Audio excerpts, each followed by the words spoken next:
ඔස්තාර අයියා ඔන්න අලුත් වීඩියෝ එකක් අරන් ආවා. ඔයගොල්ලෝ බලන්න. අද මේ වීඩියෝ එකට අපි එකතු කරගන්නවා ගම් වතුර ආධාර හොරකම් කරන මල්ලිලා, කෑම වේලක් කන්න Facebook එකේ සල්ලි හොයන කුක්කු පෙන්නලා අක්කලා, සවල් වලින් ගහන පාතාලේ අයියලා, CD200 මිලියනේට උඩින් විකුණන අංකල්ලා, පොඩි කැපැසිටි සිලින්ඩර් එකේ දෙකේ බයික් තාම ජපානයේ හදනවා කියලා හිතන පුංචි මල්ලිලා සහ CB400 ලක්ෂ 40න් 50න් විකුණන්න හදන අයියලාව. එහෙනම් අපි යමු වීඩියෝ එකට. අද කතා කරන්න යන්නේ 400cc වලට අඩු මාකට් එකේ ගන්න හෝ ගෙන්න ගන්න පුළුවන් බයික් ගැන.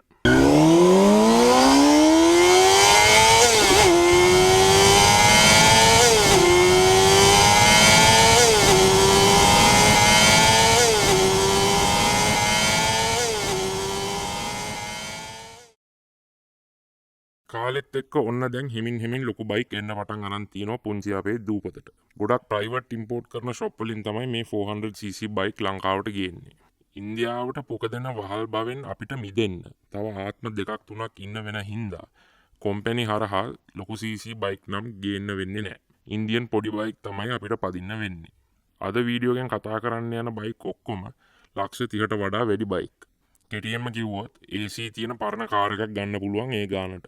නමුත් මේක බලන උඹයි මමයි වගේ පිස්සන්ට මනෝපාරක් හරි ගහන් ඉන්න සුපිරි බයික් ටිකක් අරන් ආවා අද. අංක 1 KTM Duke 390. මේ වෙනකොට ඉන්දියාවේ ගොඩක් කතා බහට ලක් වෙන බයික් එකක් තමයි මේක. ඉන්දියාවේ සහ ලෝකයේ වැඩියම විකිනෙන 400cc වලට පාතින් තියෙන නේකඩ් ස්ට්‍රීට් බයික් එකක් තමයි KTM Duke 390 කියන්නේ. තනි සිලින්ඩරේ valve 4 liquid cool එන්ජිමක් තමයි මේකේ තියෙන්නේ. ඒ වගේම ගියර් 6ක් තියෙන මේ බයික් එක EFI බයික් එකක්. කෝනරින් සහ ස්ටන්ට් වලටම ඩිසයින් කරපු බයික් එකක් තමයි මේක. එහෙමයි කියලා මේක දුර දුවන්න හෝ වැඩට යන්න වගේ වුණත් ප්‍රශ්නයක් නැහැ. Vibra dual channel ABS එනවා මේ බයික් එකේ standard. fully adjustable WP Apex upside down fork ඉස්සරහට දීලා තිනවා වගේම WP Apex adjustable monoshock එකක් තියෙනවා පිටිපස්සේ. අඟල් 5ක full color TFT display එකක් ඇවිල්ලා තිනවා මේ බයික් එකට. ඒ වගේම ස්මාර්ට්ෆෝන් පෙයා කරලා ටර්න් බයි ටර්න් නැවිගේෂන් වගේම සින්දු අහන්න කෝල් එහෙම ආන්සර් කරන්න පුළුවන් Bluetooth හරහා. රයිඩර් මෝඩ්ස් 3ක් දීලා තිනවා මේ බයික් එකට. ස්ට්‍රීට්, ට්‍රැක් සහ රේන්. ගොඩක් සුපර් බයික් වල දකින්න පුළුවන් ලොන්ච් කන්ට්‍රෝල් ෆීචර් එකක් මේ බයික් එකේ බලා ගන්න පුළුවන්. RPM 7000ට ලොක් කරලා එකපාරට ක්ලච් එක දීලා බයික් එක ලොන්ච් කරන්න පුළුවන් එන්ජිමට හා ක්ලච් එකට අවම හානියක් පවත්වාගෙන. මේක රේස් පදින හෝ ස්ටන්ට් කරන අයට ගොඩාක් වටින ඔප්ෂන් එකක්. මේ බයික් එකට ක්‍රූස් කන්ට්‍රෝල් එක්ස්ට්‍රා ෆීචර් එකක් හැටියට අපිට සල්ලි දීලා ගන්න පුළුවන්. කොහොමත් රුපියල් 50000ක් ලක්ෂයක් අතර වගේ ගාණක් යනවා. මේක හයිවේ වල පදිනකොට විතරක් අවශ්‍ය වෙන ෆීචර් එකක්.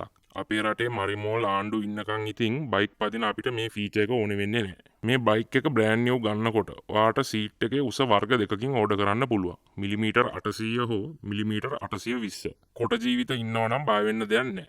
KTM Duke 390 එක කිලෝ 165ක් බරයි වගේම ලීටර් 15ක තෙල් ටැංකිය දාන්න පුළුවන්. ඉන්ටර්නෙට් එකේ තියෙන විදිහට මේ බයික් එක සාමාන්‍යයෙන් කිලෝමීටර් 25ක් 30ක් අතර තමයි පෙට්‍රල් කරන්නේ ලීටරයකට. හිඟන විදිහට ගියොත් 28ක් 35ක් වගේ කරනවා කියලා තමයි කියන්නේ. ඇරලා ගියොත් 25ක් වගේ තමයි. මේක ලංකාවේ අසාධාරණ ටැක්ස් එකත් එක්ක ලක්ෂ 40ක් වගේ වෙන්න පුළුවන්. ෂොප් එකක් හරහා ඉන්දියාවෙන් ගෙන්නුවොත් 39ක් 40ක් වගේ වෙන්න පුළුවන්. බජාජ් කම්පැනියෙන් ගෙන්නුවොත් 37ක් 38ක් වගේ වෙන්න පුළුවන්. මොකද අලවිලත් නියෝජිතයන්ට ඉන්දියාවේ මව් සමාගමෙන් ගොඩක් අඩු ගානකට තමයි බයික් දෙන්නේ. හැබැයි ඉතින් ලංකාවේ කම්පැනි අපිට අරින ඇරිල්ලට මේක 40න් උඩ කියන්නත් බැරි නෑ. මේවල ප්‍රයිස් ඇවිල්ලා මේ දල වශයෙන් කියන ගණන්. ඩොලර් රේට් එකත් එක්ක එහෙම වෙන්න පුළුවන්. අංක 2 Kawasaki Ninja ZX4RR 2025. ඔස්තාර් RR අයියට ඇහුනමත් නගින යුගල පදයක් තමයි RR කියන්නේ. නින්ජා දෙවියන්ගේ බාලපුතෙක් තමයි මේ. ජපානයේ හදන මේ බයික් එක ඇමරිකන් ඩොලර් 10000ක බයික් එකක්. ඒ කියන්නේ බයික් එක ගන්නකොටම ටැක්ස්, රෙජිස්ට්‍රේෂන්, shipping නැතුවම ලක්ෂ 32ක් වෙනවා මේ බයික් එක. මේකෙම ටිකක් ලාභ මොඩල් එකක් එනවා Ninja ZX4R කියලා. මෙච්චර ගාණක් වියදම් කරන එකේ චුට්ටක් ගණන් අඩු එක අරන් වැඩක් නැති හින්දා 4R එක ගැන මම කතා කරන්න යන්නේ නැහැ. මේකේ තියෙන සිලින්ඩර් 4 එන්ජිමට එක සිලින්ඩරයකට valve 4 ගානේ liquid cool එන්ජිමක් තමයි මේකේ තියෙන්නේ. ඒ වගේම ගියර් 6ක් තියෙන මේ බයික් එක EFI dual overhead cam bike එකක්. rider aids හැටියට ඇවිත් තියෙනවා economical riding indicator එක, assistant slipper clutch system එක, Kawasaki traction control system එක. මේකේ mode 3ක් තියෙනවා. ඒ වගේම Kawasaki quick shift එක dual direction. ඒ කියන්නේ shift up කරන්න සහ shift down කරන දෙකටම quick shifter එක use කරන්න පුළුවන්. තව මේ බයික් එකේ dual channel ABS ඇවිල්ලා තියෙනවා ඉස්සරහා සහ පිටිපස්ස බ්‍රේක් වලට. Ninja ZX 4RR බයික් එකේ full color TFT display එකක් smartphone connectivity එක්ක බලා ගන්න පුළුවන්. මේ බයික් එකේ throttle body 4 ECU එක හරහා electronically තමයි ක්‍රියාත්මක වෙන්නේ. කේබල් වලින් නෙමෙයි. හෝස් පවර් 74ක් තියෙන මේ බයික් එක ඇමරිකන් මාකට් එකට විතරක් හෝස් පවර් 56කට අඩු කරලා තියෙනවා. ඇමරිකන් බයික් එකට ජපන් මාකට් ECU එක ගැහුවම හෝස් පවර් ලිමිට් එක 74ට ගන්න පුළුවන්. RPM 15000ක රෙඩ් ලයින් එකක් තියෙන මේ එන්ජින් එක කෑ ගහනකොට මියා කලිෆා වුණත් ඉතින් පදිරි. ඉස්සරහට සහ පිටිපස්සට fully adjustable Showa fork එකක් සහ rear shock එකක් බලා ගන්න පුළුවන්. ඉස්සරහට 4 piston Nissin brake caliper ඇවිත් තියෙනවා මේ බයික් එකේ. මේක ඉස්සරහා double disc. කෙලින්ම 600cc level එකේ brake තමයි මේකේ එන්නේ. පිටිපස්සට single piston Nissin caliper එකක් තමයි මේකේ එන්නේ. මේ බයික් එක කිලෝ 189ක් බරයි. වගේම ටැංකිය පෙට්‍රල් ලීටර 15ක් අල්ලනවා. තෙල් කීයක් කරනවද වගේ මෝඩ හිඟන ප්‍රශ්න අහන්න එපා. මේක සිලින්ඩර් 4 බයික් එකක්. ඩබල් R කියන්නේ රේස් රෙප්ලිකා කියන හින්දා මේක රේස් බයික් එකක්. අඩු RPM වල මේ බයික් එක ගොඩක් හිමින් යන්නේ. ට්‍රැෆික් වල එහෙම එලවන එක ටිකක් රයිඩර්ට හිසරදයක්. ඒක හින්දා තෙල් කරන්න හෙමින් ගියොත් බයික් එකේ හරි ෆීලිං එක ගන්න බැරි වෙනවා. RPM 6000 7000 පැන්නම ඉතින් තනි කරම යකෙක්. ලංකාවේ අසාධාරණ ටැක්ස් එකත් එක්ක මේ බයික් එක රුපියල් ලක්ෂ 52කට ආසන්න ගාණක් වෙනවා. ඩොලර් රේට් එකත් එක්ක ගණන් වෙනස් වෙනවා. ගෙදර නෝමල් බයික් එකක් තියන් ඉන්න කෙනෙක්ට හරි පන්නල මිරිගම ඉන්න කෙනෙක්ට මේක මරු. ලංකාවේ පාරේ ඉන්න බූරුවෝ එක්ක මේක ටවුන් එකේ පදින එක නම් ටිකක් අවදානම්. 400cc කැටගරියේ ෆාස්ටස්ම බයික් එක තමයි මේක. අංක 3 Honda NX 400. ජපානයේ හදන මේ බයික් එක උසින් ටිකක් වැඩි අයට හදපු ඇඩ්වෙන්චර් ටූරින් බයික් එකක්. සිලින්ඩර් දෙකේ 4 valve liquid cool එන්ජින් එකක් තමයි මේකේ තියෙන්නේ. ඒ වගේම ගියර් 6ක් තියෙන මේ බයික් එක EFI dual low head cam bike එකක්. ගොඩක් උසින් වැඩි ජිරාෆ් රයිඩර්ස් වලට සැපට ගොඩක් දුර යන්න පුළුවන් බයික් එකක් තමයි මේක. කොට ජීවිත වලට නම් තින් සෙට් වෙන එකක් නෑ මේ බයික් එක. හෝස් පවර් 45ක් වගේම ටෝක් 38ක් තියෙනවා නිව්ටන් මීටර් NX 400 එකේ. මේකට 5 inch full color TFT display එකක් ඇවිත් තියෙනවා. ඒ වගේම ස්මාර්ට්ෆෝන් පෙයා කරන්න පුළුවන් ඇප් එකකුත් තියෙනවා. Showa upside down fork set එකක් තමයි ඉස්සරහට මේක ඇවිල්ලා තියෙන්නේ. ඒ වගේම පිටිපස්සට preload adjust කරන්න පුළුවන් monoshock එකක් ඇවිත් තියෙනවා. මේ බයික් එකේ front and rear disc brake ඇවිල්ලා තියෙනවා dual channel ABS එක්ක. Honda NX 400 එකට අලුත්ම ෆීචර් එකක් ඇවිල්ලා තියෙනවා. Honda selectable torque control කියලා. මේ ෆීචර් එකෙන් කරන්නේ බයික් එකේ රෝදවල ඇන්ගල් එක අනුව සහ රෝදවල වේගය අනුව එන්ජිමේ ටෝක් එක වැඩි කරගන්න පුළුවන් වෙන එක. කැලෑ පාරක එහෙමත් නැත්නම් කැලෑ කන්දක එහෙම නැත්නම් කැලෑවේ මඩ ගොඩක් උඩින් යනකොට මෙයා ලිස්සන්නේ නැතිව දඟලන්නේ නැතුව බයික් එක ස්ටේබල් තියාගන්නවා. මේ ඔප්ෂන් එක on off කරන්න පුළුවන් කැමති වෙලාවකට. මේක එන්ජින් බ්‍රේක් කරනකොට සහ ඇක්සලරේටරේ අතහැරියම වැඩ කරන්නේ නැහැ. මේ ඔප්ෂන් එක බෑවුම් වලදී නම් අදාළ වෙන්නේ නැහැ. මේ බයික් එක කිලෝ 196ක් බරයි වගේම ටැංකිය පෙට්‍රල් ලීටර් 17ක් අල්ලනවා. ලංකාවේ හෙන ගහන ටැක්ස් එකත් එක්ක NX 400 එකක් ලක්ෂ 43ක් වගේ වෙනවා. ඒ කියන්නේ 2025 CBR 400 එකක් ගන්න ගාන වගේ වෙනවා. Honda Africa Twin, Honda Transalp කියන බයික් වල බාල සහෝදරයෙක් කියලා කිව්වොත් මේ බයික් එක නිවැරදි. අංක 4 Triumph Speed 400. මේ වෙනකොටත් ඔයගොල්ලෝ දන්නවා ඇති බජාජ් කම්පැනි සතුව ගොඩාක් බයික් කම්පැනි වල තනි සිලින්ඩරේ පොඩි එන්ජින් තියෙන බයික් හදන්න සම්පූර්ණ අවසර දීලා තියෙන බව.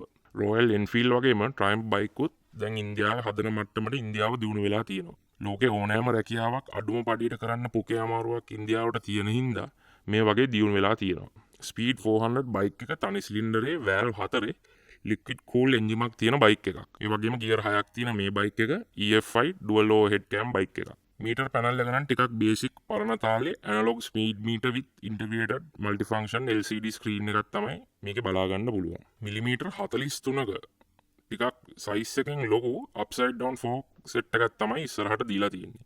ඒ වගේම gas adjustable monoshock එකක් පිටිපස්සට ඇවිත් තියෙනවා. front and rear disc brake ඇවිල්ලා තියෙනවා. dual channel ABS එක සහ මේකේ traction control තියෙනවා. Triumph ලා අනුමත කරන engine oil එක දාලා සර්විස් කරනවා නම් කිලෝමීටර් 16000කට සැරයක් තමයි එන්ජිම සර්විස් කරන්න තියෙන්නේ. අනිත් ඔයිල් නම් සාමාන්‍ය විදියට තමයි කරන්න කියලා තියෙන්නේ.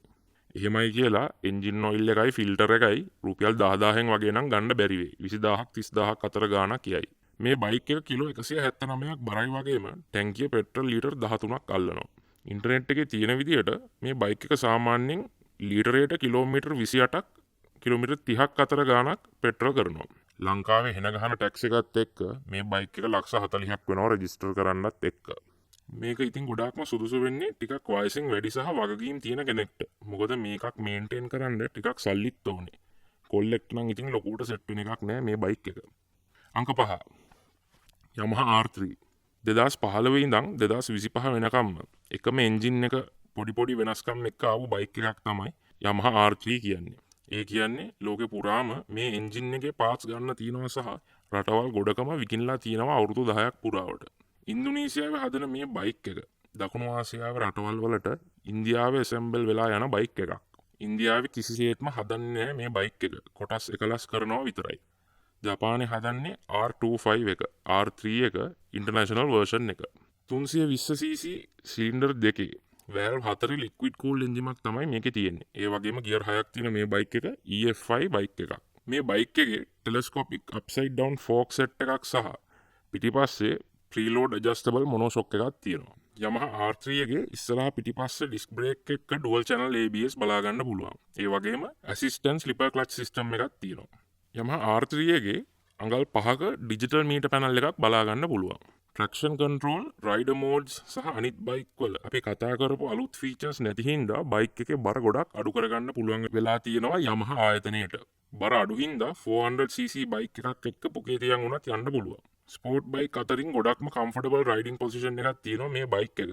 R15 එක තරම් අමාරු නෑ ටිකක් වෙලා යද්දි. මේ බයික් එක කිලෝ 169ක් බරයි වගේම ටැංකියේ පෙට්‍රල් ලීටර් 14ක් අල්ලනවා. ලංකාවේ හෙන ගහන ටැක්ස් එකත් එක්ක මේ බයික් එක ලක්ෂ 32ක් 33ක් වෙනවා රෙජිස්ටර් එක්ක.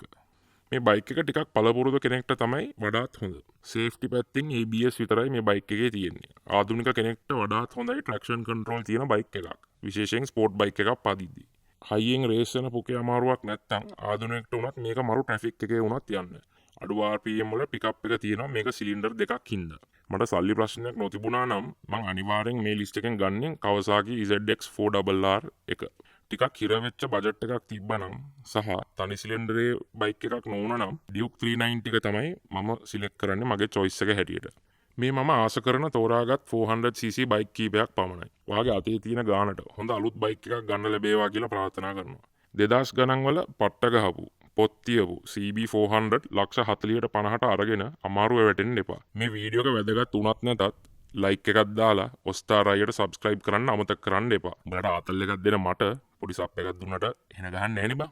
නිංග දෙවි පිටයි ඔක්කොටම. කරුණක්. ස්පාඤ්ඤ, බොස්නියාව, කොසෝවෝ සහ සැන් මරීනෝ යන රටවල් වල ජාතික ගීතවල නිල වශයෙන් වචන නැහැ.